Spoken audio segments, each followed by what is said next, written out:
everyone, welcome back to my channel. My name is Brittany. This is the Brittany React Show. And on this show, we talk all things entertainment news. And today we are just focusing on one specific topic, and that is, I guess, the fall of Hollywood. Not to be a little dramatic, but today we are going to be very dramatic because unfortunately for Hollywood, they have a lot of issues. And there's a whole article in the Hollywood Reporter going over their 5 biggest issues that they think Hollywood is currently facing. I think there's more than just these 5, and we can talk about that in the members section.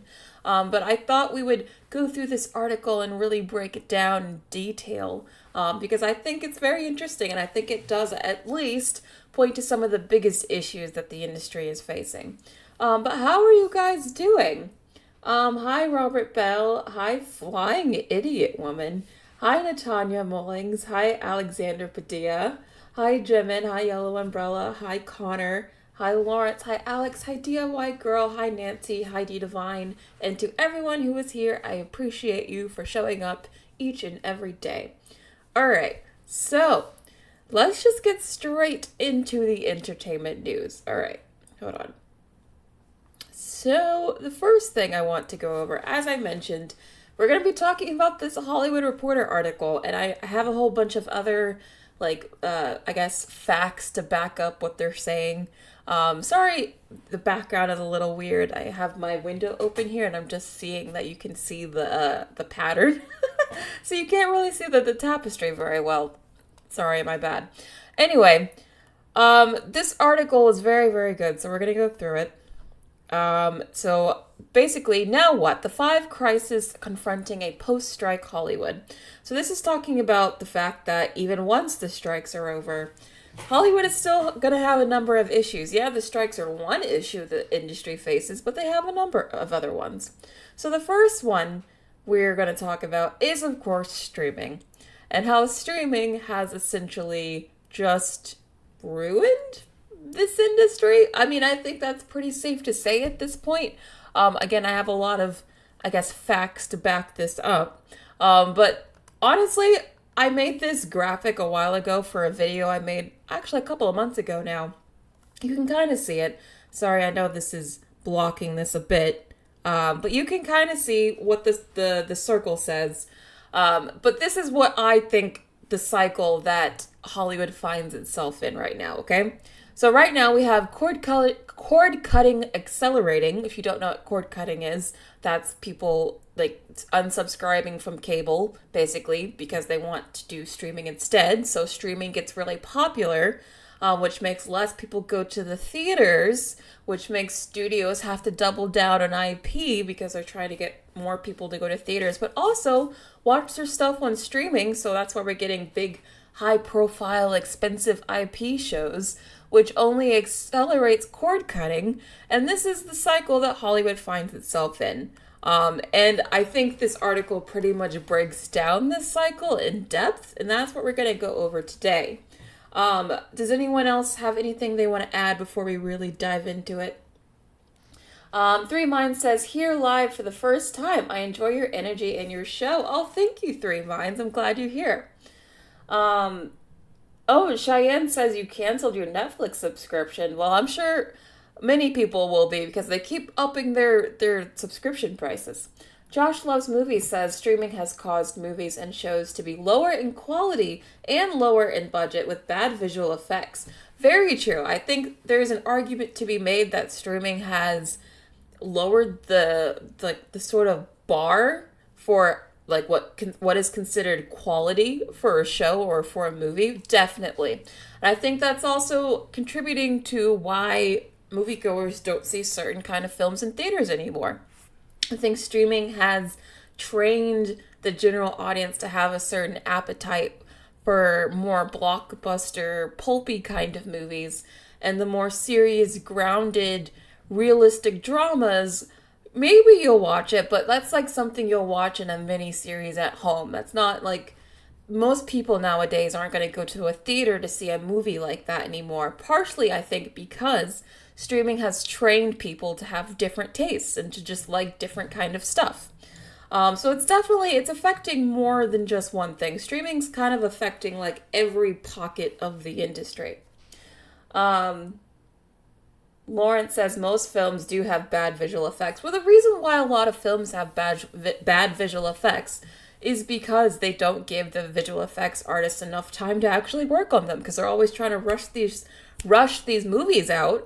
So we get very rushed visual effects. And on top of that, pretty much every movie that's coming out nowadays is practically almost an animated film, because most of it is just visual effects.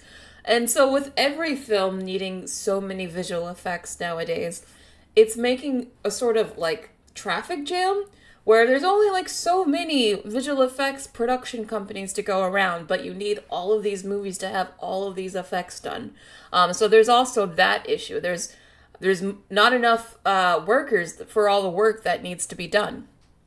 And unfortunately, I don't know if they're going to get more people who want to become a visual effects artist because they treat them so horribly. So I don't see that issue even being fixed unless it's with AI, and that is one of the other issues that the industry is going to face. And I wanted to point out a few things because there are over 200 streaming services currently. 200! That is obviously very unsustainable. No one can subscribe to 200 streaming services, even if the ones that are free. Like, there's only so much time in the day that you can spend watching any one streaming service. And I thought we would just spend like a quick second going through some of these, because there are streaming services on here that I'm sure have to have like subscribers in the hundreds. Like, not many people can even know about some of these. Like, you obviously know Hulu, maybe you know Philo or Fubo, but like, have you heard of, well, obviously you've heard of Netflix. Have you heard of Motor Trend? What the heck is Motor Trend? It's for gearheads, I guess. Obviously there's Twitch, but then there's DAZN. DAZN is an international sports streaming service, but it's $20 a month. It's not even free. Or have you heard of Jinx? It's an esports streaming service, and it costs $12 a month. Like, why in the world are these, like, small, very, very niche streaming services still costing so much money? Or Willow TV? Heck, here's an entire streaming service just for poker. I mean, we're talking, like, extremely niche streaming services here. Has anyone heard of any of these? Alexander Padilla says Tubi has some pretty good old movies and TV shows. I've heard that Tubi is actually surprisingly good. Tentimetix says, in the 80s, advertisers had final say over scripts. Hence, we had goofy 80s shows. Then we had HBO, which freed creatives.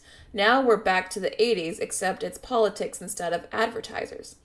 That's a good point.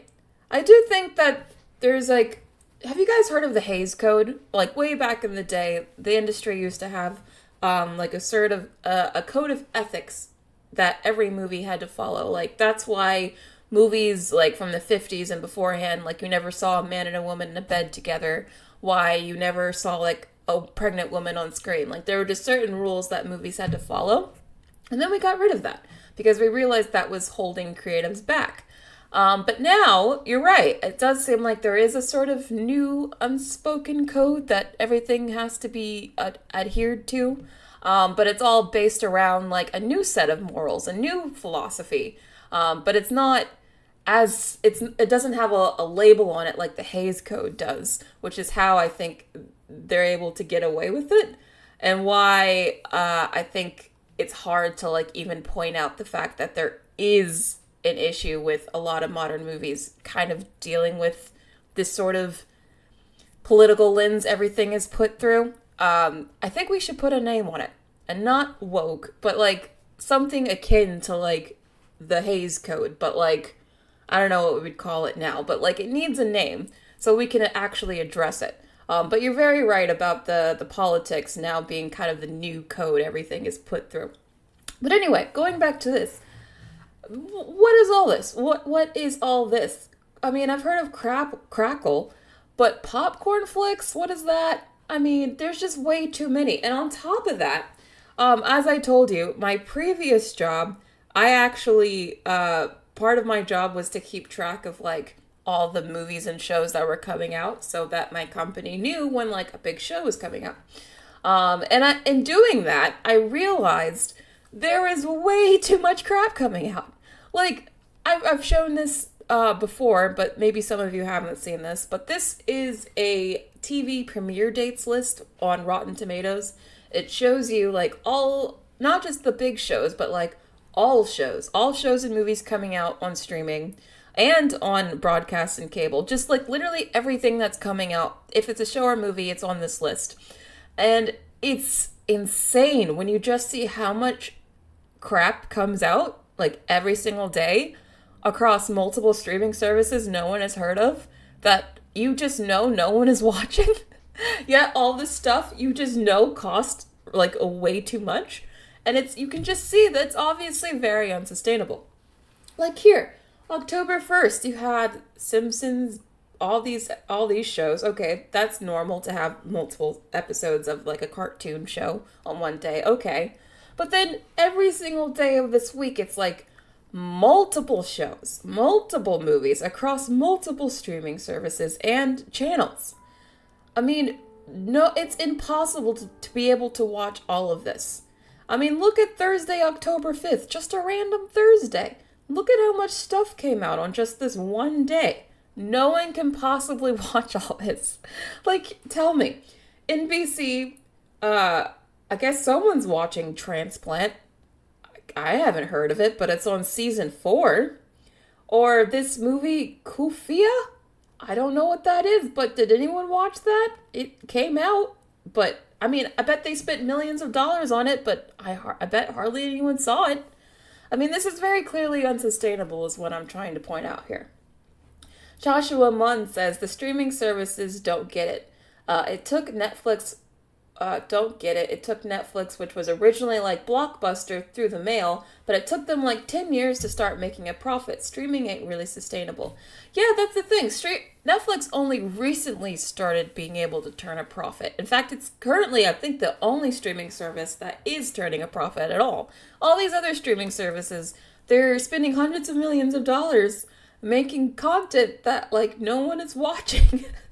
and like, the industry is stunned that they're out of money and everyone's upset. Like, clearly this is not sustainable. Like, who was watching House of Villains? Like, is that something people are actually watching? I don't know. Are they? I think it's a mistake. It's clearly a mistake here. And, as I just mentioned, a lot of these shows are also very expensive. Like, just going to the streaming shows, Stranger Things Season 4 costs $30 million per episode. $30 million! That's a lot. Just, again, sticking to streaming shows, The Lord of the Rings of Power, remember that billion-dollar show that no one, or some people watched it, but not a lot of people enjoyed it? That cost $60 million per episode. $60 million! And, like, what was it? Only a third of people actually watched it all the way through? I mean, I tried to watch this show. I really did. This show was boring AF. Truly one of the most boring shows I've ever seen. But it cost $60 million an episode. That's insane. And they did not get the viewership they wanted. The Crown, which is just about the royals, cost $7 million per episode. Bridgerton, for some reason, cost $7 million an episode. So this is ridiculous. And then you get to the Marvel shows. Falcon and the Winter Soldier cost $25 million an episode. WandaVision, $25 million an episode. The Mandalorian, $15 million an episode. So, like, I'm pointing this out because this stuff is not cheap. This stuff is very expensive. And it doesn't seem like it's working out for them. Because majority of this stuff either wasn't that well received, or a lot of this stuff wasn't even that many people watched it. Again, a third of the audience for that Rings of Power show actually finished it. Most of the people who watched that show couldn't even finish it because it was so boring. Yet they spent $60 million an episode. And they're not making that money back. They wanted to make the money back by, like, getting a bunch of people to subscribe to watch the show, but I highly doubt enough people subscribe to make up $1 billion. I just don't think that happened. Robert Bell says, I managed to sit through all of Rings of Power being a Lord of the Rings fan. That is a testament. I hope you enjoyed it. I hope so. I thought it was very boring. Rachel says this list is the definition of more money than sense. Yeah, very true. Three Mind says, I think YouTube has proved that there is certainly an audience for everything. Oh, and I'm going to bring up YouTube in a second because one of the notes that's in the Hollywood Reporter article is the fact that more and more young people are preferring to watch YouTube now than like Hollywood content, which is something I've been talking about a lot.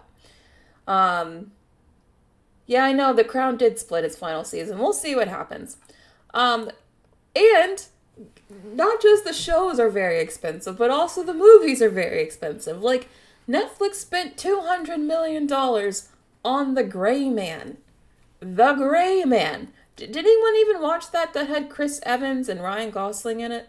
And apparently it was really bad, but it cost $200 million. I mean, apparently, according to Netflix, the viewership was actually pretty good, but, like, they're not technically directly making that money back. They're just releasing it and then letting people watch it who are already subscribed to the service. So this is what I mean when I say it's not really sustainable for every studio to just dish out $200 million on a movie that no one is actually directly paying for. Did anyone actually see this? Nicholas says, what do they even watch on YouTube? Streamers like Britney? Well, I watch YouTube for everything. I truly use YouTube like my TV. I even watch YouTube on my TV. So yeah, I watch a lot of YouTube. Jonette says, I hate Hollywood because they keep canceling shows I like. I have nothing to watch. I know they do cancel a lot of shows. They do. And especially Netflix. And the reason they keep canceling shows is the longer a show goes on, the more you have to pay the talent involved. So they don't want to pay the talent too much. So they cancel it after the third season because after that, it's when like everyone usually gets a huge pay raise. And they don't want to give everyone a pay raise. So that's why they stop it at 3 seasons. Joshua Munn says, text for smoking, drinking, and blackface. Wait, what? You guys always have the most wildest discussions. I have no idea what that's about. Cry Deluxe says, it makes sense that young people turn to YouTube, besides the fact that their attention spans are awfully short. Most people prefer to see more relatable and relevant content. Okay, but here's the thing, and we are going to get to the YouTube thing, so I don't want to spoil it too much, but a lot of stuff on YouTube, okay, TikTok is one thing, because obviously that is short form content, but YouTube, a lot of stuff on YouTube is actually like kind of longer, like at least 10 to 15 minutes. And if you're the kind of person like me who like I use YouTube as TV, a sweet spot for me is like I like finding a good 30-minute video. Like it doesn't have to be like a really, really short thing or it's just for short attention spans. I think YouTube just has like different kind of content than what Hollywood makes. Like you can find topics that Hollywood would not even touch anymore. And the videos will be done in a way that's meant to be engaging because content creators everywhere, we all know we have to edit our videos in a way that makes them engaging. And I think especially younger audiences are used to that pace of online videos that are edited, for an online audience. And I think a lot of these movies are not edited in that same way. And that's why younger people can watch something on YouTube for an hour, but ask them to watch, a movie that's a similar length, and it's like too much for them. I think it's not so much about the length of time, but more so like how it's edited and how engaging it is. I think say 30 and under crowd, what they find engaging or what engages them, I think it's different than older audiences. Just because they grew up in a very different environment and used to very, different media. Did that make sense? Did I explain what I meant there?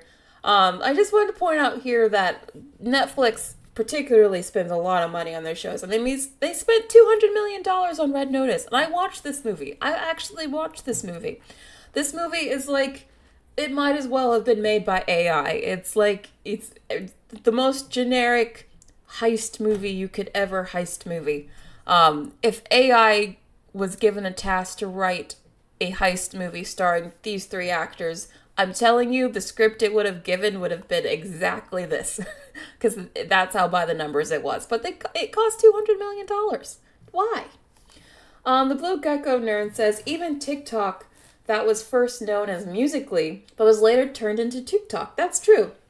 Musical.ly was kind of a flop, but then they rebranded, and boy, was that successful. Text4 says, anyway, what are you talking? Is someone arguing in the chat? What's going on, Text4? Alexander Padilla says, I watch movie commentary, album reactions, and movie news on YouTube. I watch all of those too. I love listening, like watching people react to like an album for the first time. Frieza says, Brittany, this is why I dislike Hollywood, and now with Netflix prices, I was going to delete my account. But Jonathan Majors came into my house and got between me and my laptop. Oh my gosh, there was some new Jonathan Majors news that just dropped right before I went on air. So we're going to talk about it tomorrow. But it's not looking good for Jonathan Majors. Not at all. But anyway, obviously not sustainable. The Irishman, Martin Scorsese's movie. I also saw this movie. This movie was also very, very boring. And I feel like this is a movie for... if you have to like mobster movies. You have to like methodical, slow burn mobster movies. If that is not for you, you will not like this film. But it cost $160 million, mostly for CGI face, which I thought was very uncanny. Yeah, not sustainable. Anyway, again, Netflix is the only profitable streaming service. All the other streaming services are not making money, which is why all these studios keep saying they're broke during these strikes. Saying that they can't give actors more money because they're so broke, because in some ways they are, but in other ways they aren't. But yeah, this is why they say they're broke, is because, well, streaming isn't making them any money. In fact, it's costing them a lot of money.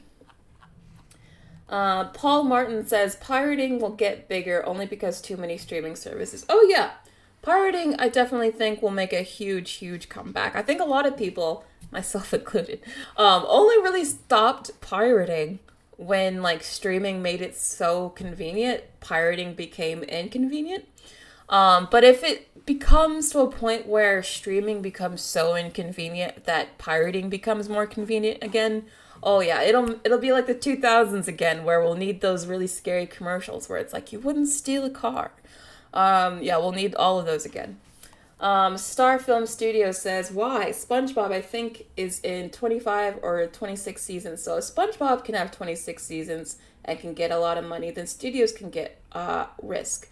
SpongeBob, I think, will be like The Simpsons. I think it'll just go on forever. I think, yeah, I can't see SpongeBob ending anytime soon. And it's a cartoon, and a lot of those assets are pre-done, so they can still do those very cheaply, even though, like, maybe the salaries of the people involved could be high. But, like, the actual cost of, like, making a SpongeBob episode is, like, nothing. But anyway, keep going. Okay, so, as I mentioned, cord cutting is accelerating. I saw this article here that mentioned that over 9.3 million TV subscribers will be cutting the cord just this year alone. That's a lot. And it just keeps going up and up more and more every year, which is why at least studios thought that streaming could essentially replace the revenue that they're losing from cord cutting. But it doesn't seem like that's happening. So they're losing the money from people watching stuff on traditional TV. They're not making money from streaming. As we're about to talk about with the box office, a lot of movies are still flopping there too. So that's why, again, streaming studios are like, we're broke, because a lot of their like revenue sources are kind of drying up at the moment.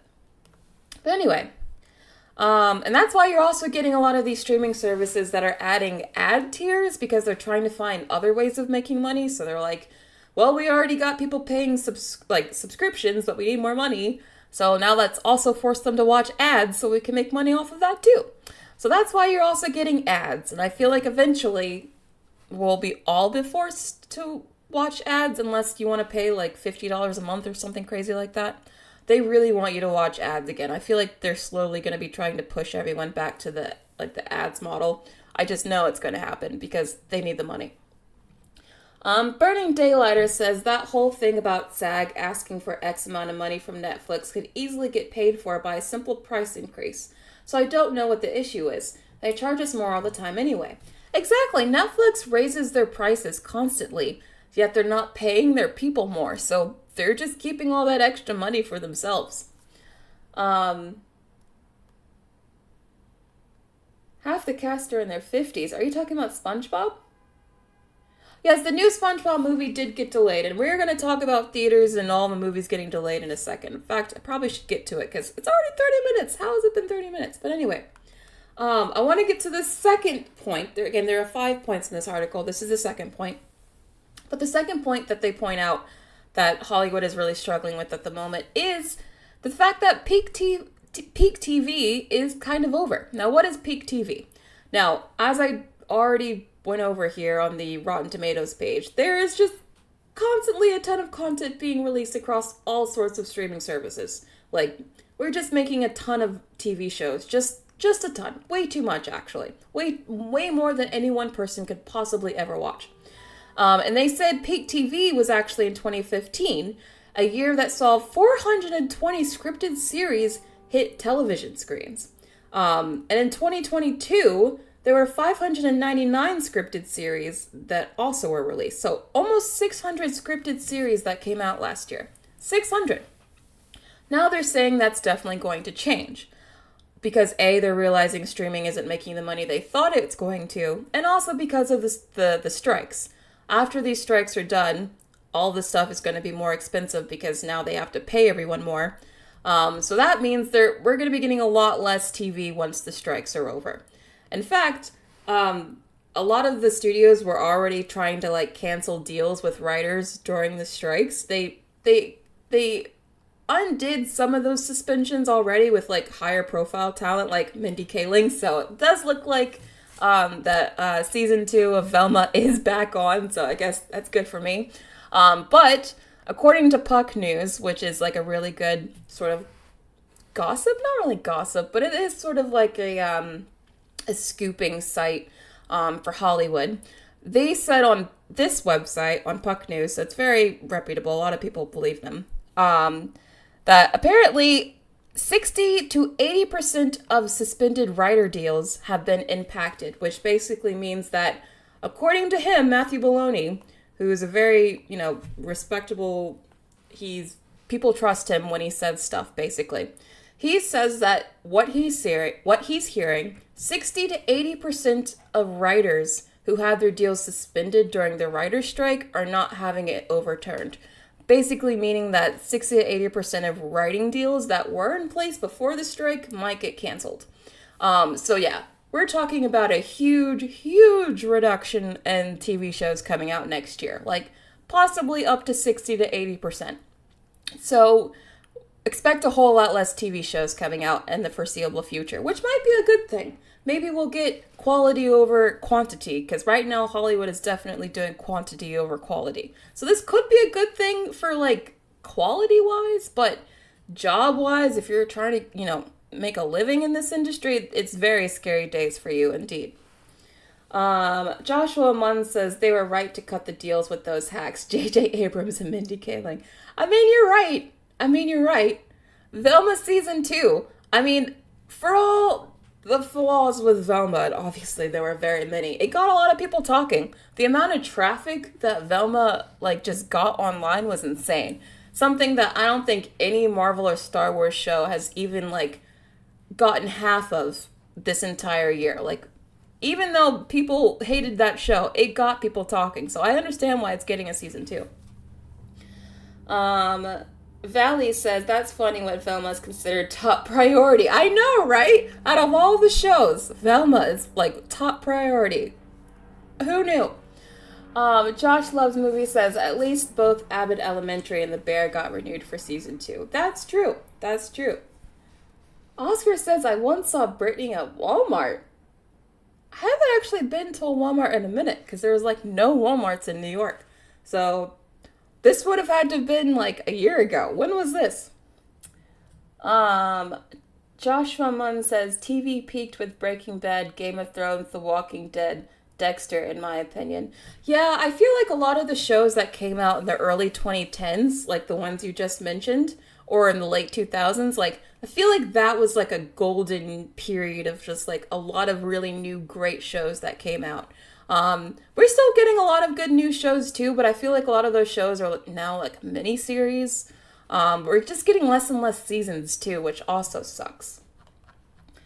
Nicholas says, yeah, that's what I was thinking. A Walmart in New York? Yeah, I know. I'm like, I haven't been to a Walmart in a minute. But I don't know why we're talking about Walmart. Anyway, I just wanted to point this out. So number three, the third point they make is that even Taylor Swift can't save theaters. So a lot of the media thought that the Eras Tour was just going to make so much money that it was going to save theaters for fall. Now, it did do really well for a concert movie, but it didn't do as well as a lot of people thought it was going to do. A lot of people thought this was going to be like the next Barbie, but it was nowhere near that. It's only going to make like, it's probably going to make less than 300 million worldwide. Which is again less. It's great for a concert movie, but it did not save theaters like a lot of people were hoping it would. So, what will save theaters? That's the question a lot of people are asking, and no one has any idea. Now, audiences are not going to theaters as much as they used to, and this has started happening even before the pandemic, so it's not all the pandemic's fault. Less and less people have been going to the theater overall year after year, as there are just so many other things you can do now other than going to theaters. You don't have to go to the theaters anymore. That used to be like the main entertainment thing a lot of people did because there just wasn't a lot of other options. But now there are just so many. You don't have to go to the theater, to have a fun night out. There are just so many other things you could do to entertain yourself. You don't have to go to a theater anymore. And I thought we would just very briefly go through the 2024 release list because there's already a lot of movies we already know are going to have to be delayed or already are delayed. And with these movies delayed, 2024 is looking like a ghost town. Like, it's looking like 2024 is there's just not going to be a whole lot coming out. So that's what I wanted to go through with you right quick, just to prove to you guys that theaters are going to have a hard time next year. And I'm very curious to see, like, how are they going to survive the next year or so when Hollywood is not going to be able to release a lot of stuff because everything had to stop production this year due to the strikes. Natanya says, I knew Taylor wasn't going to save theaters. Yeah, I think there was definitely a lot of overhyping there. Ruru says that was a big hope. Theaters have been struggling for a while now. Yes, they have been struggling for a while. Like I said, even before the pandemic, they were still struggling. Brienne Sola says, I still like going to theaters, but I'm not surprised that many of them might be closing. A lot of them already have. Regal, in fact, shut down 39 U.S. theaters because they had to file for bankruptcy, so it's already starting. But anyway, like I said, I want to go through here just very quickly because next year is looking very bad. So, January. The biggest movie coming out in January is we got the Mean Girls musical, which might be interesting, though it is just a recording of a stage play. It's not like an actual movie. But it could be big.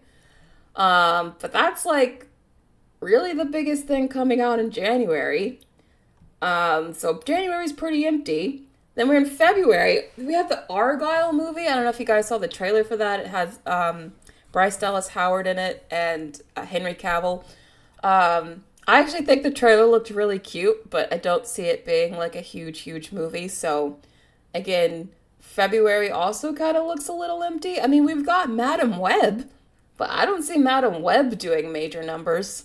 So that could be a flop. Ellie, and then that was it for February. That was pretty much just it for February. So January and February, pretty empty. And then March, we have Elio, which is a Pixar movie. I think that one might also flop, unfortunately, for Pixar. But Kung Fu Panda 4 and Dune Part 2, we have two movies I actually think might actually do well. So it looks like March has something. And we know these two are definitely coming out. They're not getting delayed. So at least that's something. Speaking of flop, I think Snow White is definitely going to flop. I think that movie has a lot of problems. Why are we still getting more Ghostbusters? Didn't the last Ghostbusters movie not even do that well? But we're getting another Ghostbusters. I don't know. Guess that could do well. I don't think so. I honestly don't think so.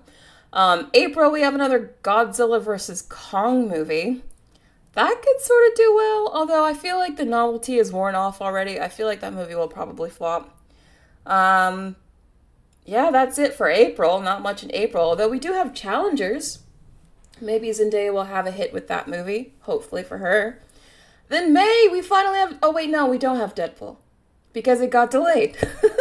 So, no, we don't have May 3rd for Deadpool because may not even come out next year.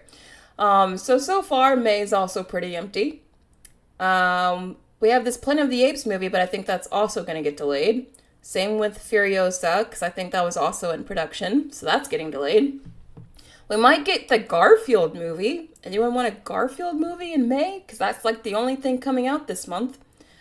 So yeah, we're already through May, and it's looking very bleak next year. Do you guys see what I'm saying when I say like next year looks pretty bad?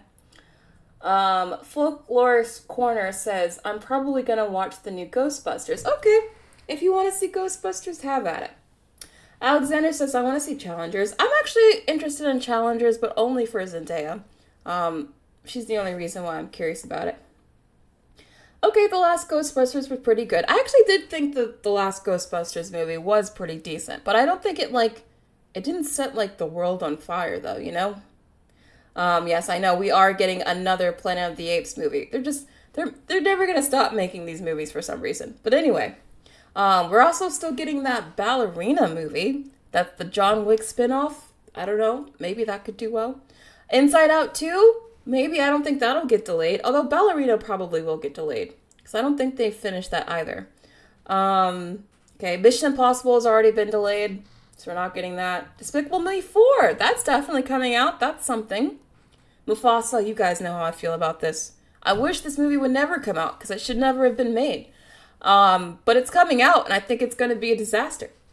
I think it's going to be a giant flop. At least I hope it is, because I hate this movie. I hate it so much that it exists. But anyway, we're getting Mufasa.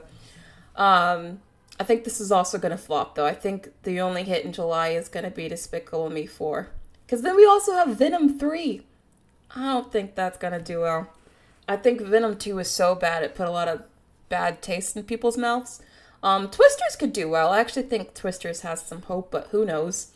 Captain America 4, I think, is also not going to do well. So that's July, where the only hope I have is pretty much just Despicable Me 4 and Twisters. Everything else I think is going to flop or underperform. Again, I think 2024 is going to be a very bad year. Yes, there's going to be a Venom 3, unfortunately. Is anyone excited for these movies that I'm just, immediately writing off? Please tell me I'm wrong. I want to know. Robert Bell says nobody's going to watch Madam Web who actually asked for that movie. I have no idea. I don't know who's going to watch that other Hunter, the Craven the Hunter movie. I don't know who's going to watch that one either. Paul Martin says the Continental was good. Hopefully Ballerina brings it. You know, I do like the John Wick movies. And I do like Ana de Armas. So I'm cheering for Ballerina just for those reasons. But we'll see. In August, again, not a whole lot. Nothing really huge here. Maybe the Borderlands would be something. I don't think so. Another Alien movie. I feel like that will probably get delayed. I doubt that's finished. So nothing really coming out in August. Then we're in September. We have Beetlejuice 2, which probably also might get delayed because they weren't finished either. Transformers, which I believe is also getting delayed because it wasn't finished. And then we have Joker, which actually was finished. So I think Joker actually will come out. But that was nothing in September. Nothing. We're in October. Guys, there's maybe 1 or 2 movies that might be a hit coming out every other month next year.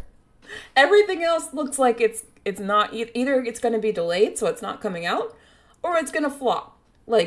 It's looking very bad next year. But I think Joker 2 is actually going to do well, or at least I hope it does. I think it will. We're getting a Smile 2. Okay. It's very cheap. It'll make its money back. Then we're getting Gladiator, which I think is also getting moved, so that's not coming out. The only thing really coming out in October seems to be Joker. And then the only thing coming out in November was Wicked. Although I don't know, Wicked might still make its date because I think they were almost done filming. So Wicked might still come out, but Gladiator is definitely getting moved. And then in December, we have another Karate Kid movie, an animated Lord of the Rings movie, Sonic the Hedgehog, which might actually do well, and then Thunderbolts, which I think will flop. So, yeah, not another good year for movies, like, at all. And I actually think Thunderbolts is 100% going to move because they haven't even started filming that movie yet. Which is good for them because I actually think this would have been really embarrassing for Marvel. Like, could you imagine if Sonic the Hedgehog and Thunderbolts came out on the same day? I think Sonic the Hedgehog actually would have beaten it. I don't think Marvel would have opened number one. I think Sonic the Hedgehog would have beaten it. For sure. And that would have been really embarrassing for Marvel. So, but yeah, overall, you guys can see, like, 2024 looking very sparse. Very, very sparse. Okay, Paul is rooting for Smile too. I did not see the first Smile. I should probably see it. It'll probably make money regardless, just because I know the budget was probably like nothing. So not worried about Smile, but a lot of these other movies like Deadpool 3 are a lot more expensive, so we'll see what happens. I'm glad you guys are excited for Sonic. I actually think Sonic will do very well. Burning Daylighter says they should cancel the Thunderbolts. Yeah, I don't see the Thunderbolts doing well. I think they should cancel a lot of projects, to be honest. Alright, moving on. So the fourth point that they had was AI. As I've been telling you guys for a while now, AI is coming, and it is coming to take over the industry. And as someone who is just a consumer who studies this stuff very closely, because I have a very, just, I guess, passionate interest in it, I see AI completely changing and revolutionizing not just Hollywood, but the media industry entirely. Let me explain. So, I found this video. There's this channel who had AI write an alternate version of the Star Wars sequel trilogy, and they had AI come up with all the images, and they told a whole new story, a whole new trilogy, just based on what AI would have done with the story instead. And it actually sounds kind of interesting. Han assures her they can make up time. I mean, Han and Leia actually were still together in this version. Their flirtatious banter and witty bickering hasn't lost a step. They may fight like an old married couple, but there is still deep love there. I mean, it's a whole, like, alternate movie, alternate history on what could have been with the sequels. And right now, all we can do is images, because that's where AI is right now. But, like, say in 2 years, when you can, instead of just having images, you can actually have, like, full scenes or videos to represent this. I mean, like I said, it's within 5 years, it's totally going to be possible that Star Wars fans are going to be able to make their own Star Wars sequel trilogy using AI. I mean, you can already do it through pictures. It's just a matter of time before these pictures become video. So, I mean, once fans can start creating, like, fan movies that look and sound every bit as real as, like, actual Hollywood blockbusters, Hollywood's in trouble. Because, like, I don't know, as someone who, I've always been a huge nerd, even growing up, like, in high school and stuff, fandoms always have every fandom has their own fan culture, where every fandom has, like, their fan fiction, their fan movies, fan-created media. I predict that within, like, 5 years, fan-created media is going to be so good, it will be able to rival what Hollywood can make. And once, like, actual studios are competing directly with what, like, the average everyday person can make, I mean, they're already facing competition from the likes of YouTube and TikTok. Imagine facing competition from, like, literally everyone. It's going to diversify everyone's media habits even more, which is going to cause viewership to go down across the board. It's going to be a huge disaster for the industry. It's going to be very bad. Nicholas says they always do that stuff anyway with their cuts. It's obnoxious with the prequels. Paul says it might be less than 5 years. Oh yeah, I'm being conservative with the 5 years mark. I'm saying like 5 years until this stuff is so mainstream everyone's using it. But I think the possibility and the capability will be here within like 2 years. Just that the rate of this stuff is progressing. Tentimix says, I think there was a fan-made Star Trek movie called Axanar. It raised like $5 million budget. Paramount tried to stop it. Imagine, though, one day very soon, just within a few years, you'll be able to make your own Star Trek fan-made movie. And you won't need $5 million. You won't need any money. You'll just need like a computer and some AI software. You can make it yourself. And anyone can do that. That's the future that Hollywood is facing. And that's why they're kind of freaking out. The Blue Gecko Nerd says, imagine living in a make-believe land where nothing really matters and robots follow you everywhere you go and try to massacre you. AI is scary. That sounds horrible, but not too unrealistic. I don't know, man. I don't know. The future is looking weirder and weirder by the day. Joshua Munn says, yeah, that's why studios want to jump on AI and be able to copyright it now, because AI-generated characters, even copyrighted ones like Han and Leia, can just produce. You can just produce with them. Exactly. That's why the actors are striking over this stuff too. Because I mean, this picture looks like Harrison Ford and Carrie Fisher, which means you can have Harrison Ford and Carrie Fisher do almost anything, and I mean, almost anything. And obviously, they do not want that, especially Disney, who is, supposed to be a very family-friendly company. So that could be a problem also just for their brand. I mean, if you go on Bing Image Creator, I said this already, but you can have Han and Leia do all sorts of crazy stuff. Like, shocking stuff, actually. In fact, I kind of want to show you guys, just because I've been talking about it. I feel like I have to prove a point here. Hold on. Yes, I'm going to show this to you guys, like, 1 second. I have to prove this to you. Okay. Okay. Yes. Here is Bing Image Creator. Okay, so we're going to look up, I don't know. What did we say? We want to look up, oh yeah, Han and Leia. And Leia kissing in the Falcon. Let's just stop at kissing, because you could go further, but let's just stop at kissing. Let's see how real we can get with this. And this is just what we could do now. Paul Martin says everyone will have their own channel. There's already AI channels on YouTube. Exactly. You can have an AI completely run your channel for you. In fact, I've seen even scenarios where unsafe image content detected. Oh, because I said kiss? I can't say kiss. There are like barriers for like things you can't say or do, but why can't I say kiss? Come on. Let's see what I can find. But anyway, some person Skywalker. Why? I cannot say that. Okay, maybe you can't do kiss in the Falcon, but I should say Han and Leia in the Falcon. Oh, can I say dancing? I'd say dancing. I just want to see what it gives us.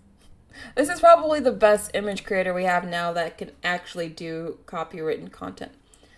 I know Carrie Fisher is dead, unfortunately, but they can still bring her back to life using AI. Oh yeah, there we go.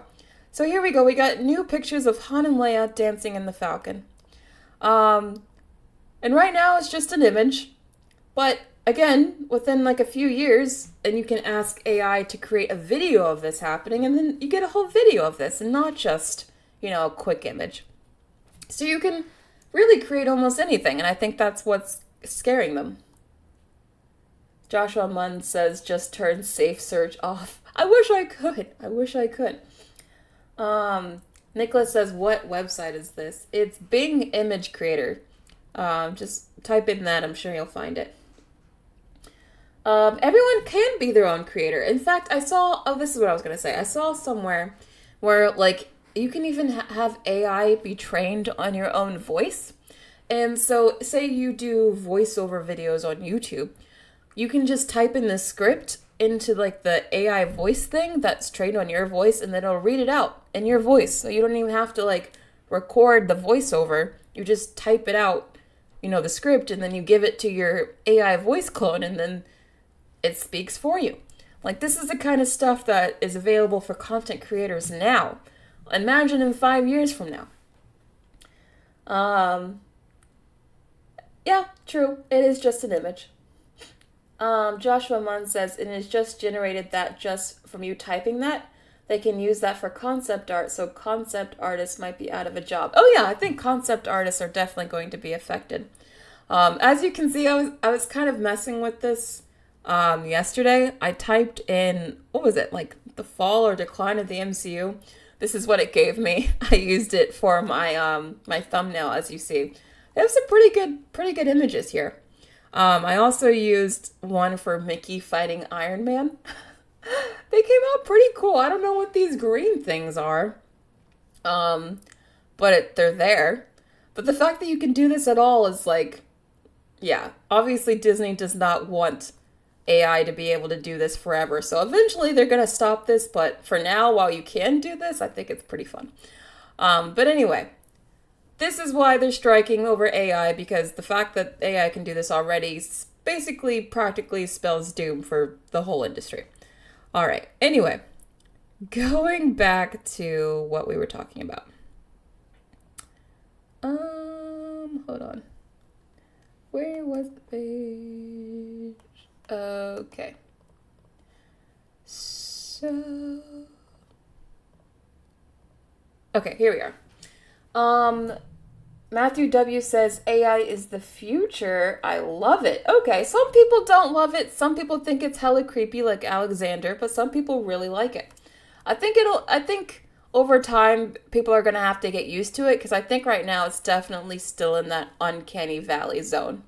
As I mentioned, there's already a simulation that you can run. Well, it's just, I think, for academic purposes for now. But a person invented, using AI, a way where all you'd have to do if you wanted your own custom South Park episode, all you have to do is run up the simulation. You tell the AI what characters you want in your story. Like you have, okay, so you say you want your hero to be this character, you want the cast to be these, characters, you want the set to be this set, and here the prompt is like what the story is. And then you tell the AI what the characters are, what the story is, and then it runs it for you, and then it creates a custom South Park episode. And so this is just a proof of concept for now, but this is kind of what studios actually want to do. Like we just talked about SpongeBob earlier. Imagine, instead of, watching one of the million SpongeBob rerun episodes, you wanted to create your own SpongeBob episode.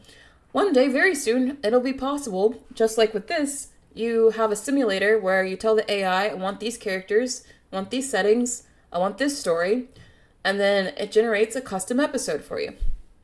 And obviously that gets rid of like a lot of jobs, which is again why actors and writers are striking over this stuff. Natanya says, I am more indifferent, but I understand artists not wanting their art stolen. Yeah, I think it sucks that a lot of this AI art is trained on stolen work. I think that's not cool. They definitely should have been given, they should have gotten permission first.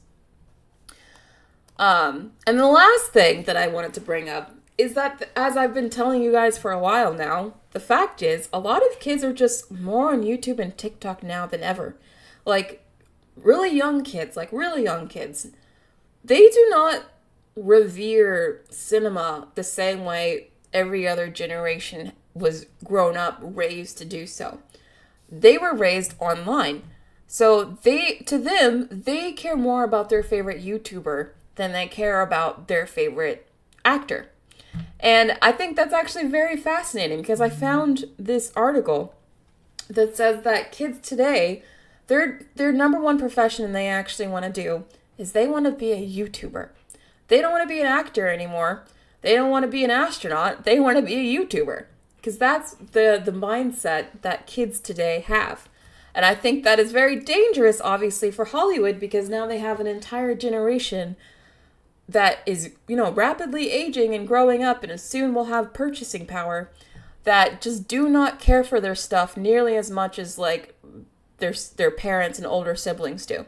And that is something that I don't know how they're going to be able to change, to be honest, because that's changing an entire demographics viewing habits. That's much easier said than done. And I wanted to, because I remember I told you guys I was going to talk about the whole YouTube situation. I wanted to point out something. So last year, the Oscars pulled in 16.62 million viewers. That's a lot of viewers. That is a lot of viewers. By any stretch of the imagination, that is a lot of viewers, right? But do you guys remember Dream? The poor YouTuber who revealed his face and the entire internet clowned him for it. Well, before he did that, this dude was averaging like 36 million views, 18 million views, 67 million views, 50 million views. This dude was getting like tens of millions of views per video, per upload. And the Oscars, which is like the second most viewed thing that people watch still on traditional TV after the Super Bowl, it was this one dude who just plays Minecraft was getting like twice or three times the viewership of the Oscars consistently. And he's not the only one. If you go to even like the Film Theorists, who I'm sure a lot of you in the chat probably watch, they consistently get viewership in the millions. Comparable, if you just go to like what's playing on broadcast TV right now, you get comparable viewership to like something like Abbott Elementary. Even though that show is known for being very successful, and it is, the same amount of people who watch the same amount of people watch Abbott Elementary as watch an episode of The Film Theorist. So, and I'm pretty sure The Film Theorist cost way less than an episode of any one of these shows here. So, I think that just shows you that YouTube is extremely popular, especially for a younger generation, and is competing quite heavily with Hollywood, because the more you're watching stuff like this, the less you're watching stuff that they've actually made personally.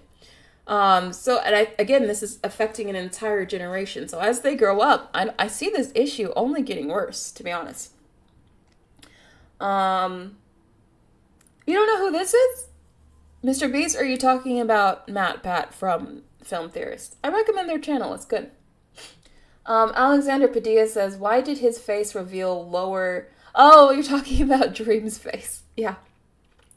Why did his face reveal lower his audience? Because he's not attractive enough. Yeah, I think a lot of his fans have this idea in their head that Dream was like this super attractive, like, Giga Chad dude. And then he just turned out to be like a regular guy. And unfortunately, like, it's like night and day his viewership. Do you see this? Like, this is the video where he revealed his face. And he was getting like tens of millions of views, and then he revealed his face and it's like 6 million views, 7 million views. I mean, that's still a lot, but you're right, it did go down a lot. That's really sad. Poor guy just got clowned and like lost so much of his viewership just because his fan base thought he was ugly. But anyway, Alex says Matt Pat's voice is annoying and so are his graphics. Stop watching him. Yeah, I do like the Film Theorists. I like them a lot, but their editing is very like ADHD. But anyway, these are the 5 points that I wanted to bring out. One more fact here that I thought was interesting. Apparently, outside of live sports, a show on a broadcast or cable TV channel is lucky to draw even 2% of adults between 18 and 49. That's how dated and old the majority of the audience is that still watches traditional TV. You're lucky to draw 2% of adults like below the age of 50 on a regular show on broadcast or cable. Like, that's actually pretty shocking. I didn't realize it'd be that small. 2%. That's very small. But anyway, I do want to get to the member questions because this went on an hour. How have we talked an hour already? I did not plan for this to take already an hour. We still gotta get to the member questions. But anyway, I asked my members, hold on. I asked you guys, what are some issues that you think Hollywood faces that don't get enough attention? And obviously I got a lot of really great comments. You guys always bring something new and interesting here. So I'm going to get to these in a second. But before I do you guys have any other comments about the 5 issues that were brought up in that article before I get to the member questions? Nicholas says, losing subs because of your face? That sounds so middle school. This is what kids today want to be? I know. I can only imagine what that dream dude must be thinking. Like, wow, that's awful. Paul Martin says, YouTube studios might put out movies in theaters. Half use YouTube Premium. I use YouTube Premium. The other half use it for free. YouTube gives you the choice of balance. YouTube will grow bigger. I genuinely think YouTube will continue to grow in size and impact. I think out of all the platforms, YouTube will actually be, it'll be impacted by AI because everything will, but I think it won't go away. I think, in fact, might get even stronger. But that's my prediction anyway. I'm glad you guys like the longer streams. All right, good. So, Ethan Vega says, one issue that doesn't get attention but actually affects many movies' box office is release date scheduling. That's true. The studios should communicate with each other and work out what dates might be better for their movies depending on how big their movies might be, and spacing blockbusters out by at least 2 weeks. For example, Scream 6 and Evil Dead Rise had good box office numbers, but if they had been released in October with 2 weeks on premium screens to themselves, they would have done a lot better. That's true. I don't understand why Hollywood's scheduling movies the way that they are these days. Like, why did they put Haunted Mansion in July and not October? And why did they schedule, like, umpteen million movies in June, but, like, nothing in the spring? So that doesn't make sense. It's like they like to clump and schedule a lot of movies on, like, the same release dates. But then, like, they'll leave large gaps of time in other parts of the year where there's nothing. I think that makes no sense. And I think the whoever's in charge of scheduling movies also, I think that, a lot of the issue stems from just, like, movies not being scheduled right, like, or just, like, being scheduled in between 2 major big movies that it shouldn't have been. But you're right. I think movie scheduling is also an issue. Connor Garrett says, I think it was because of his chin. I know, people really were so mean to that guy. Like, they were saying all sorts of stuff about his chin. Alexander Padilla says, hey, Brittany, for me personally, I am a Latino male who loves film and was introduced to film by taking a class early in high school. One of the issues that I have is that I don't see often myself represented on screen, even though Latino audiences drive second demographic at the box office, or sometimes even first. And Latinos, depending on the film / horror, I just want to see more Latino actors and actresses thrive in Hollywood. As always, keep up the great work. Sending best wishes from Redlands, California. Thank you so much, Alexander. And yes, I fully agree with you. Especially if you ever look at, sometimes, I don't always do this, but sometimes I like to look at, like, the audience demographics of, like, the kind of people that actually show up for a movie, because I think it's interesting. And yeah, lately you've been seeing a lot of, like, Latinos. They go to the movies a lot. But as far as representation goes, you guys don't get a lot of characters. Like, almost, like, I feel like rarely will I see, like, a Latino actor or a character in a movie. Like, I feel like you guys should be way more represented than you are. So definitely agree with that. I think it's very odd, to be honest. The legendary movie critic says, I think one major issue that Hollywood is facing right now that needs to be talked about more is the lack of original movies from all the studios, and studios focusing on remakes and franchises. It's the worst with animation, where most of the original movies have been sent to streaming instead of theaters, which hurts the animators and is hurting the industry. Very, very true. I mean, I've made several videos talking about, Hollywood's problem with remakes and franchises. I think it's not that, the reason that they're not making more original stuff is because oftentimes they don't do well. Not to defend the studios too much, but again, the creator just came out, an original sci-fi movie that I told you guys I really enjoyed. I recommended it to you guys. but it still didn't do well because original movies are a hard sell. And I think with so many other options for entertainment nowadays, I think original movies are just a hard sell to go see in a theater because you don't know if you're going to like it or not. Whereas at least with an IP, you kind of know what to expect. And I think that's why people are more willing to give something that already has a known IP a chance over something original, because especially since moviegoing is getting so expensive, people don't want to risk seeing something they don't like. So seeing something original is like a huge risk. So I think that's part of the issue. Dad Pool says, I feel actors and writers... where'd it go? I feel actors and writers are no longer casted for what they can do, but rather for what they are as a demographic. Latin, LGBTQ, Asian. Talent now has less value than representation, and it shows. Arrogant actors and bad writing are now the norm, and that's a pity. Totally agree that bad writing and arrogant actors are a norm. Although I think the whole arrogant actors thing has always been a norm. I don't think that's new. Bad writing, unfortunately, I think is due to, again, executives and studios not taking writing seriously and not treating it with the respect that it deserves. I'm hearing every time that I see a story about like a movie being really bad, say The Flash, for example, or Quantumania, when it comes down to it, you end up hearing how, oh, there was never really a script, or they kept changing things around, or they kept having to rewrite things, or it just... Usually the issue ends up boiling down to the script was just bad. So I think I think Hollywood needs to pay more attention to just getting better writers, and not... I agree with you in the sense that, like, I don't think that in order to tell black stories, you have to be black. I don't think in order to be gay, in order to play a gay character, you have to be gay. I don't think, like, you have to be the thing that you're talking about, because I think that's restrictive and actually holds people in too small of a box. And a lot of, especially LGBT actors, have already talked about the fact that they don't like that there's this, like, expectation now that all gay characters have to be played by gay actors, because that limits them. Because if they're an out actor, now they're always going to play the gay character, because there's not a lot of, like, out actors.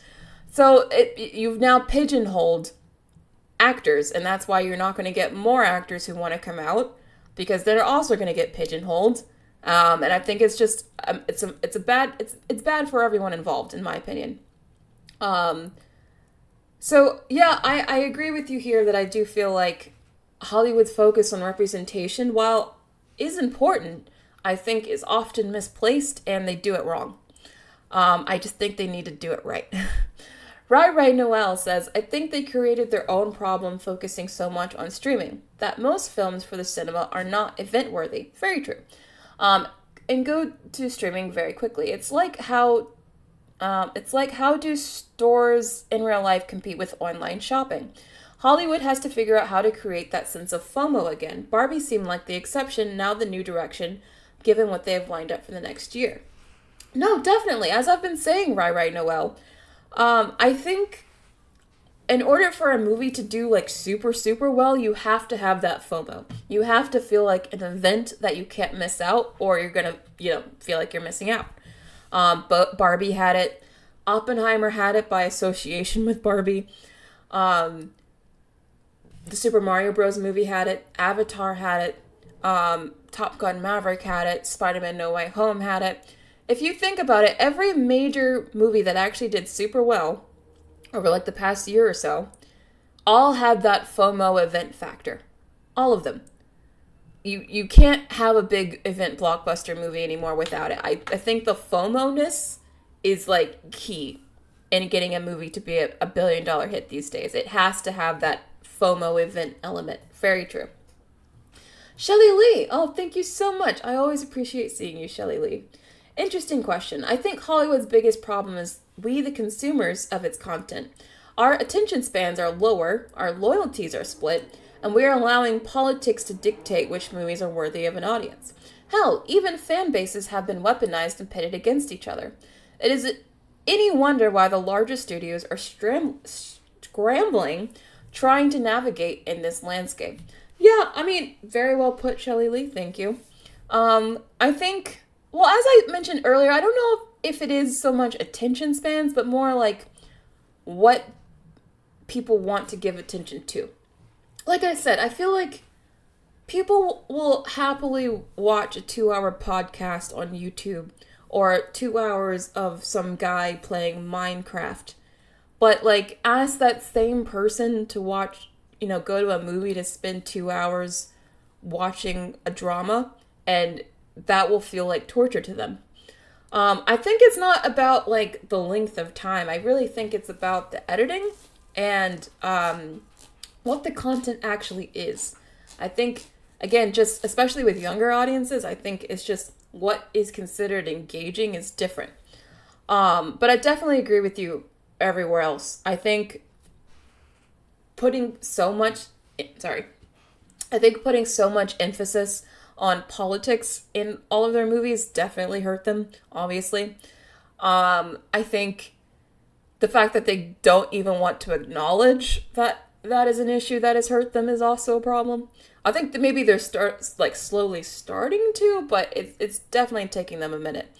I think at the end of the day, Hollywood needs to just go back to making like actual quality movies that appeal to a wide audience. I feel like they have been just ever so more so just like continuously shrinking their audience of who they're targeting. And they're surprised when they get, a small box office end result. I think that they need to go back to just like, as you said, not always trying to dictate what your politics should be in every movie. Because in the crazy world, as we've been talking about, no one wants politics in your movies. No one. Even if you agree with the politics that are in the movie, you still don't want it there because people want escapism. And I think Hollywood needs to go back to escapism a la Barbie. Oh my god! Angie Suarez! Oh my god, Angie Suarez just gifted 5 memberships. Oh my goodness. Okay, so who's a member? Jel Pedro, Aja Min, Stephanie Ferrente, Crystal Clark, and the Cover Girl are now members. Oh my gosh, so thank you everyone who's a member. This is great. Thank you, Angie Suarez, for gifting 5 memberships. That's incredible. I always just very thankful that you guys want to support the channel. That's awesome. So now you guys get to participate in these community posts that I post here. That's great. Thank you, everyone. Going back to this list, because I do have a lot of comments here. The Couch Potato Watches TV says, the lack of practical effects. I miss watching a movie and going, how the heck did they do that? Me too. I know I'm not alone in wishing studios would stop relying so heavily on CGI and would go back to old school practical effects. Me too. My parents worked in the practical effects industry for decades, and it was so cool to see how things were brought to life. I think practical effects hold up way better over time. Not just practical effects, but also like 2D animation. Like if you go back to 3D, like the early original 3D CGI movies, like the early Toy Story films or anything like that, like even that animation doesn't really hold up. I really wish we would go back to like old school filmmaking techniques, like real practical stuff, 2D animation, like just going back to trying to do everything as real as possible and then do what you can't physically do in reality with digital effects. I wish that's how we'd go back to doing things. For example, compare the wolf effects in American Werewolf in London versus any effect in Twilight. That's very true. I love the practical effects in American Werewolf in London. I just like that because they actually did, have a physical prosthetic and everything. It just feels so physical and like you can actually touch it. I feel like a lot of movies right now are lacking tangibility because it all just looks digital. It looks fake. Like you don't buy anything anymore. And I think that's really sad. In general, I feel like Hollywood movies have gotten incredibly lazy with production, and it shows, yeah. I feel like most of Hollywood has a fix-it-and-post mentality, and you can see it on the screen, because that's how we get really bad visual effects. But thank you for the comment, and thank you for being a member. Sorry. Edward Sieber said, I missed that animation. I know, I wish we got more 2D animation. I really do. 2D animation has its own beauty in its own right that's different from 3D animation. I love 3D animation too, don't get me wrong.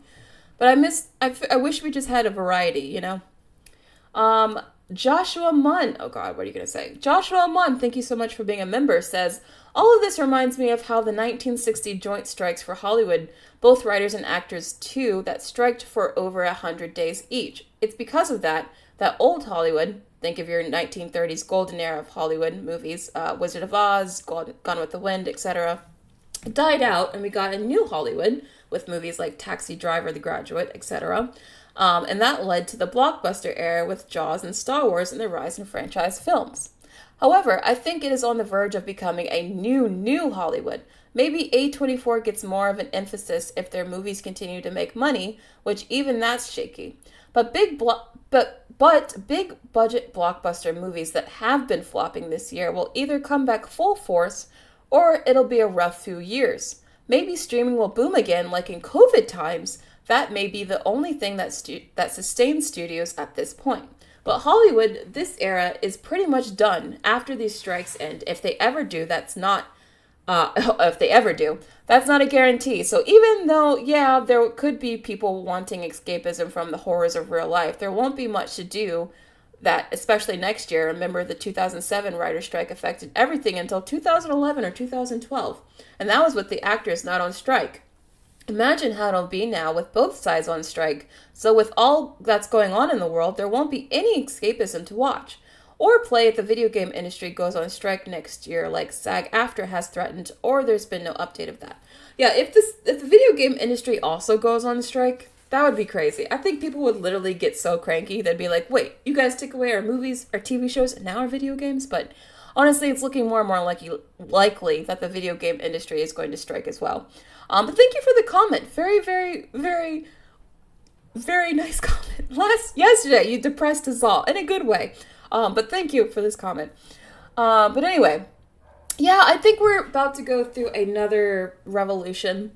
As you pointed out, we went from the old golden era of Hollywood to the different era of Hollywood where we got Taxi Driver and The Graduate. That was one transition that we made. I think we are probably going to go through another one. What that transition will look like, I don't know. But I think the era of, just making a bunch of franchise films is starting to come to an end just because we've gotten so many franchise movies that have flopped this year. So once the franchise film era ends, what's going to take its place? I don't know. I'm thinking maybe A24 has already started the blueprint for what we could see. Maybe we're going to get lots of small budget, auteur-driven, high concept movies. I can see that. Or maybe we'll get more independent stuff, like what Taylor Swift is doing. Taylor Swift is she's directing her own movie. She's working with Fox Searchlight, I believe. That's the studio that she's working with for that film, but she's still an independent creator that just decided she wanted to make a movie and is now going to make one. So I can see just a general wave of independent creators that might try to make their own films, especially once we have technology like AI that can make that for you. I just think maybe the next era of Hollywood might just be all about maybe independent filmmaking, you and I making our own movies and uploading it to YouTube or something. I don't know. But whatever it is, I think it'll be a very, very different era. Oh, you guys want to see Prancer? Prancer is actually... Where is he? Hey, Prancer. No. Sorry. I tried to get Prancer. He didn't want to come out. Nicholas says, Hollywood can have a transition. Doesn't mean it will. It's all up to Hollywood to do things. I think it will have to transition whether or not it wants to. I think with all of these movies flopping and with, again, AI and technology threatening to change everything, I think they're going to have to change whether they want to or not, honestly. I think the longer they drag their feet on it, the worse it's going to be for them. Basically, what I'm predicting is that by 2030, I think the industry is going to look unrecognizable. I think it's going to be an entirely different economic, financial system, distribution system. I think just Hollywood will be unrecognizable, if it's there at all. I mean, Hollywood as an idea will still be there, but whether or not, LA is, a physical place where a lot of people, convene and, mostly make stuff, I just don't know. I don't know if that will still be a thing, 10 years from now. But anyway, Metronoma says, I think that one of Hollywood's biggest problems right now is how delusional they are when it comes to the content they are producing. I mean, every time I hear that Disney announcing a new live action movie of their animated classics, my first thought is, that seems so idiotic. The only explanation that I can see is that the board of Disney are asking a jellyfish for advice. Or maybe a goat or something along those lines. I don't know. What?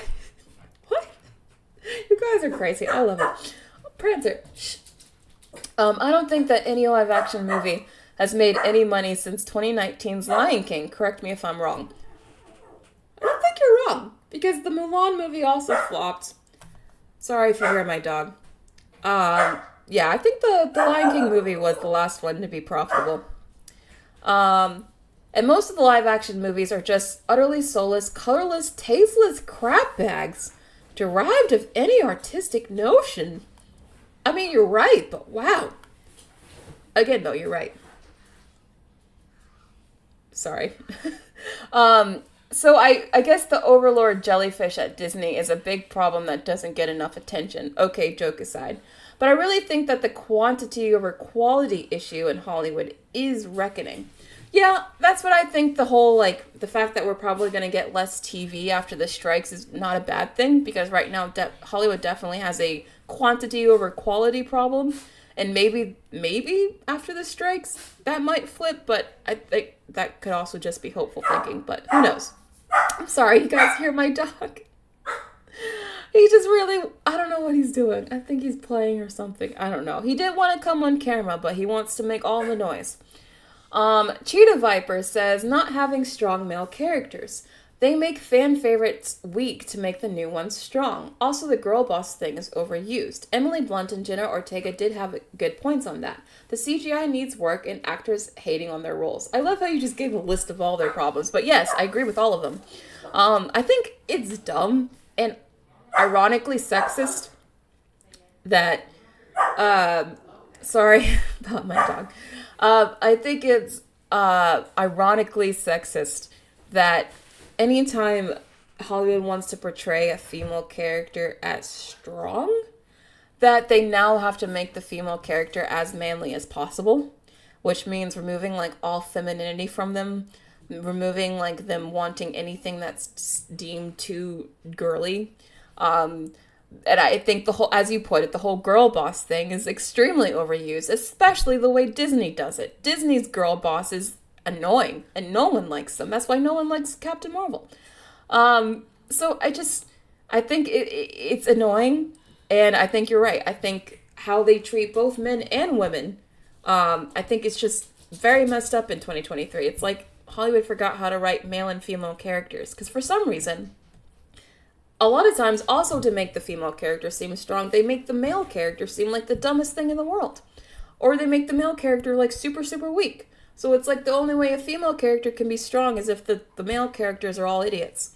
And again, I find that ironically super sexist. So that's a huge issue. I think it's Hollywood, gender relations, Hollywood doesn't know or understand it anymore. And how they write men and women, I think, is a huge problem. Robert Bell, thank you so much for the super chat. Re-release Holes. That will save Hollywood. How are we still talking about Holes? I love that Holes has become a running joke on this channel. I don't know how it happened, but it happened. Maybe we gotta have a stream one day where I just talk about Holes, because you guys really want it. Rocky Desert, thank you so much for the super chat, says, it's only a matter of time Disney has a live-action movie of a live-action movie. So you mean they do a live-action adaptation of one of their live-action adaptations? You know what? I was thinking, not a live-action adaptation, but what if they try to do, an animation adaptation? Sorry. What if they try to do, an animation adaptation of one of their live-action adaptations?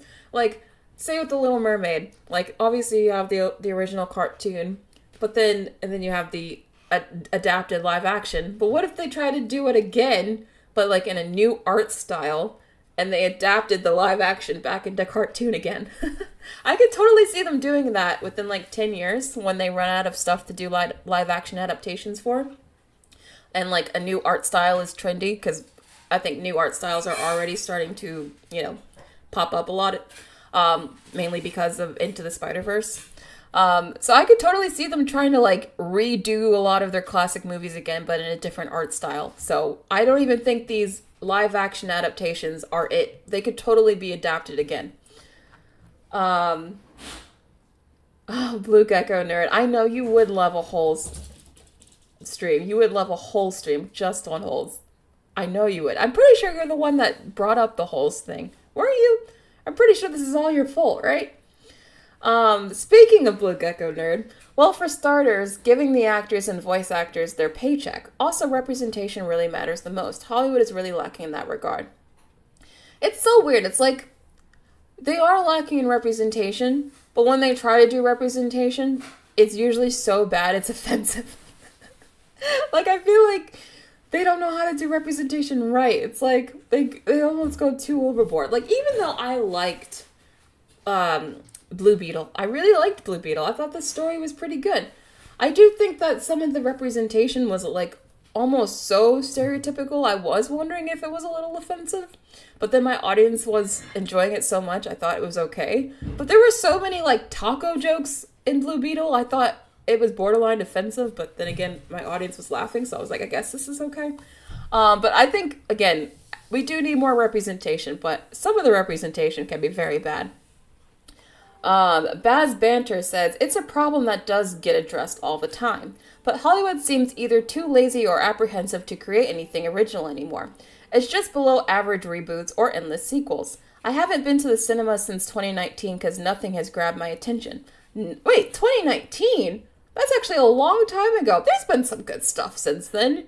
You haven't seen Top Gun Maverick, Spider-Man No Way Home, Avatar, Barbie? Come on, there's been some good movies. I got tired of superhero movies years ago. I'd like to see some good ones. Good new comedy movies. Hollywood doesn't really make a lot of comedies. Although, to be fair, when you do release comedies in theaters, a lot of times they don't do well. The last comedy I can remember that they released was the Jennifer Lawrence one, where she went full nude. Yeah, I don't know. They just don't really do well. I guess people like to watch comedies at home now. I don't know. Alexander says the taco jokes in Blue Beetle got hella old. Yeah, that's what I thought. I was like, really? All these taco jokes? Like, I get it. Natanya says not having enough masculine gay male characters. You usually portray them as stereotypical gay. That's true. That is very true.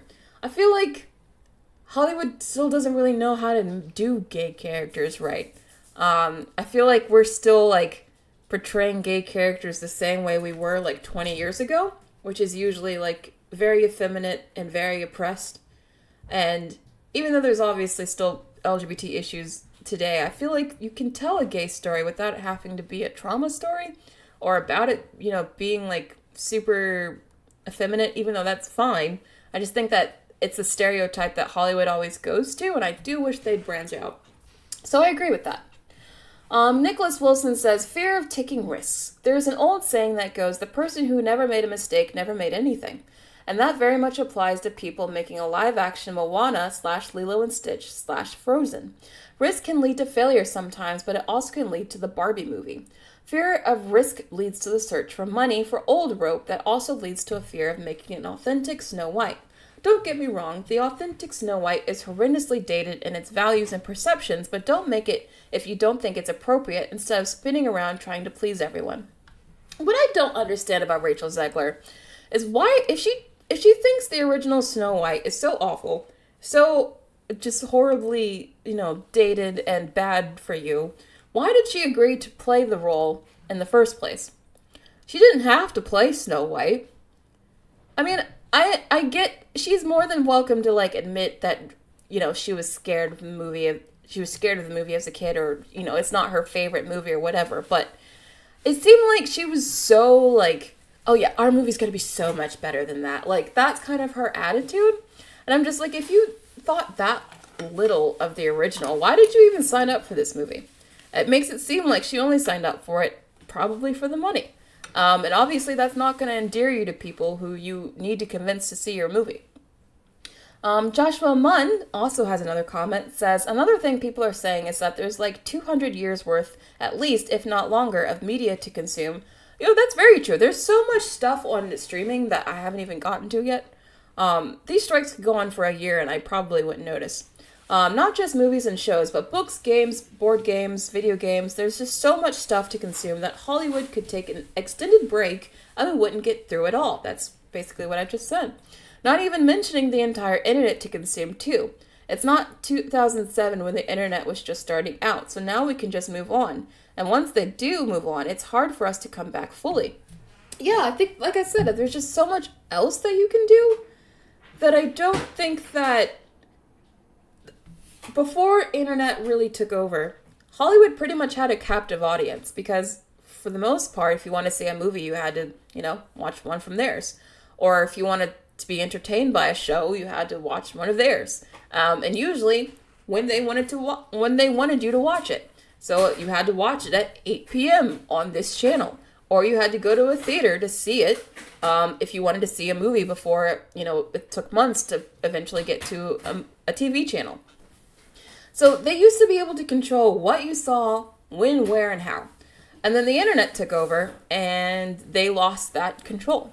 And ever since they lost that control, they have never been able to get it back. And that's why people are just more and more so, especially with younger and younger demographics, they're just completely turning away from the whole industry and from the art that Hollywood actually makes, which I think is, again, very scary if you care about the future of cinema. I think that's why Martin Scorsese and other directors like him, that's why they keep talking about this, because they see the writing on the wall too. They're very worried that once they pass and they retire and they're done with, Hollywood, there's no one to replace them that knows what they're doing. And I think that's a very real possibility. And there's no one, they're probably also worried that once they're gone that, the overall relevancy of movies might completely just fall off the face of the cliff. I already feel like it's pretty much declining.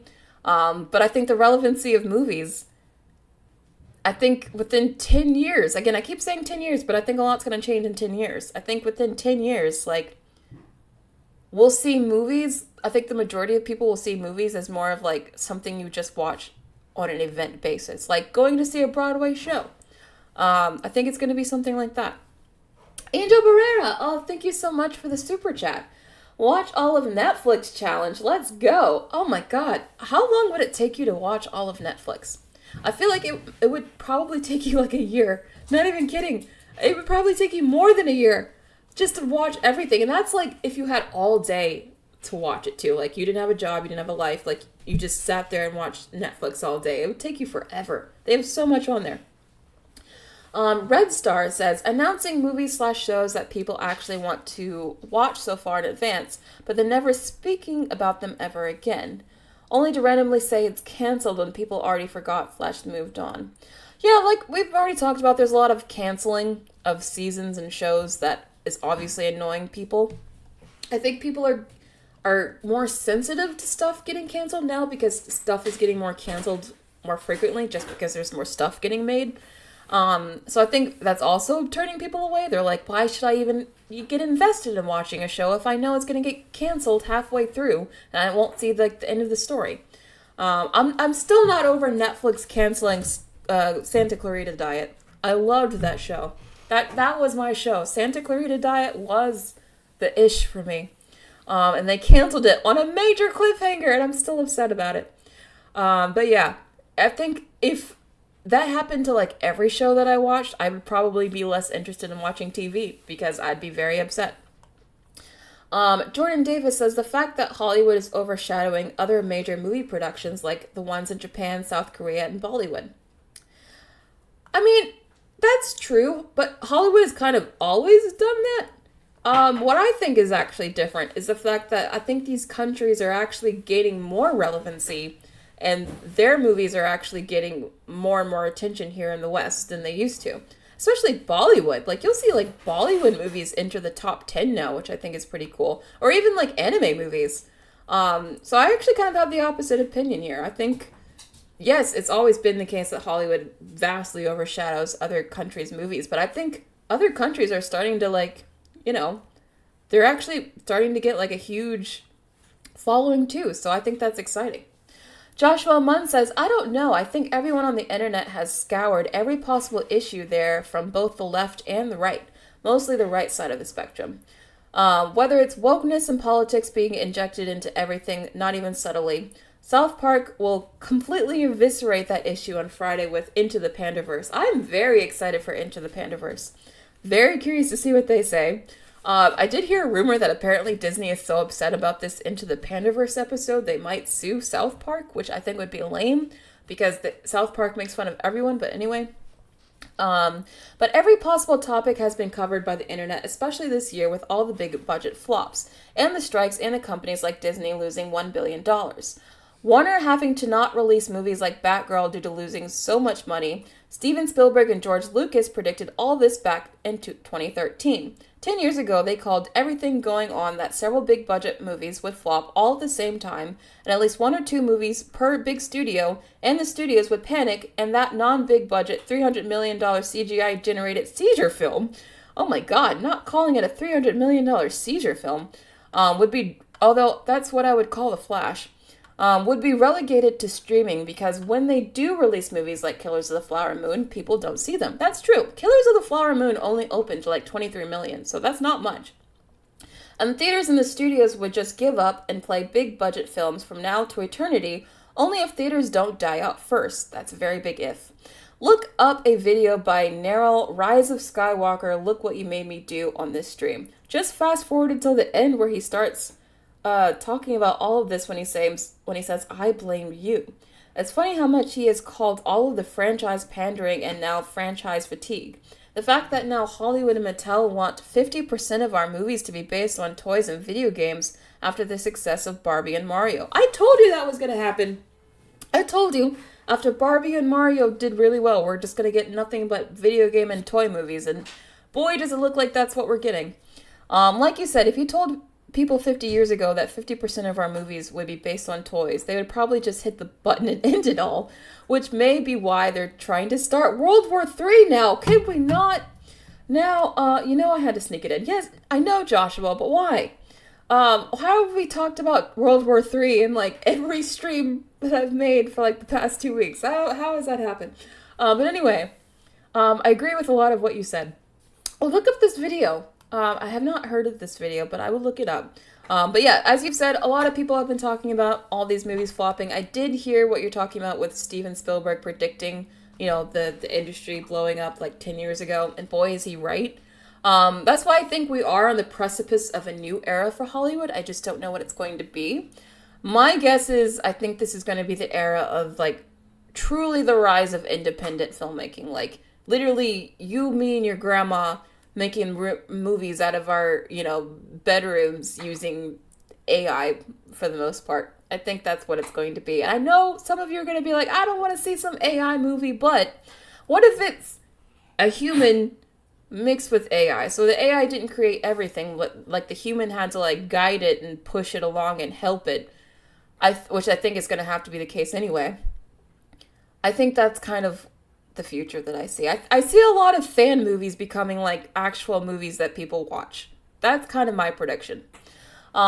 It's Shay Amore says, I wish they would stop with the reboots. It's really sad to watch beloved movies and shows and movies get rebooted and lose the essence of why people fell in love with the characters and story in the first place. Cough, cough, Snow White. Hollywood should put more money into their writers and less into CGI. Totally agree. Give more opportunities of people with original thoughts and ideas, instead of rebooting Batman for the 110th time. Imagine if studios hired new writers and directors like Tim Burton instead of spending $200 million on shows like Secret Invasion. But Tim Burton is not even a guarantee. Did you guys see the Dumbo movie he made? That was not good. Tim Burton, I used to be a huge fan of Tim Burton. He used to be one of my all-time favorite directors. In fact, Sweeney Todd is in my all-time top 10 favorite movies ever made. I love that movie. I think Tim Burton in his prime was one of the best directors out there.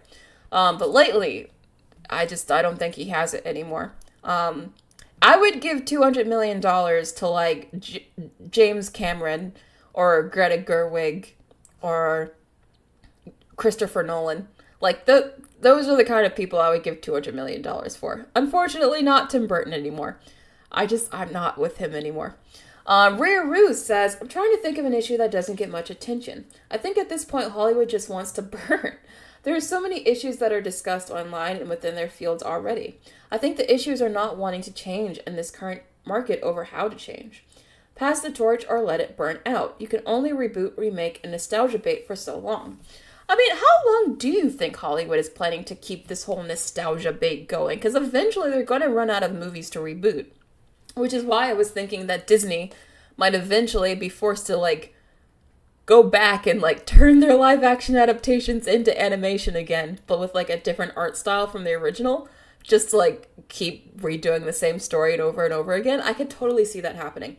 But yeah, eventually they're gonna run out of stuff to reboot and remake, so then what are they gonna do? Just keep rebooting and remaking the same things? Eventually they gotta come up with original stuff. Ill No says, I don't know. I haven't seen any news recently on Hollywood, so I'll just wait until your stream to see what's up. Well, I hope that we, enlightened you on a few things, so you learned something. But all right, that was everything, I believe. Thank you all of these comments. These were very, very good comments. I love how much thought and, like, detail you put into these comments. You guys, like, put a lot of effort into these. I really appreciate it. So thank you everyone who's a member. If you want to be a member, just press the join button at the bottom of the screen. Also, please, if you want to be a member, just press the join button at the bottom of the screen. It helps the channel, it helps support me, it helps support all of us. And you get to participate in these members only posts. So yeah, you get to have lots of good interaction. All right, anyway, that's it. We went way the heck over. How in the world is it almost 2 hours? What in the world? This has to be like our longest stream in a long time. So thank you. If you actually watched this whole thing, thank you. This was a very long stream, but I appreciate the support. Yes, I'll see you guys tomorrow at 4 p.m. Eastern Standard Time. This should be just a normal show tomorrow with normal news, but I thought we would start with this article because I thought it was very interesting and talked about a lot of the stuff we've been talking about. But that was it for today. There's no WTF segment, sorry. I'll see you guys tomorrow at 4 p.m. And that'll be it for today. Thank you everyone for joining me. This was really fun. All right, bye.